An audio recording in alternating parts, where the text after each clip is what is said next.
यार एक लम्हे को तो मैं डर गई थी कि कहीं कल वाली बात तो नहीं पता लग गई इन लोगों को।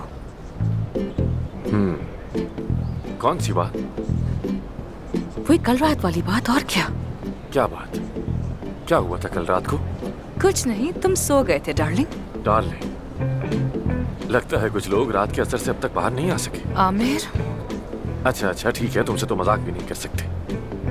वैसे जो कुछ भी हुआ वो कुछ खास नहीं था, ठीक कहा ना? जाहिर है बेमानी सी बात थी, बस लस्सी के असर में हो गया था। खैर अच्छा, हाँ तुम जानते हो मुझे पता लग गया कि कल रात हमें किसने देखा था। किसने?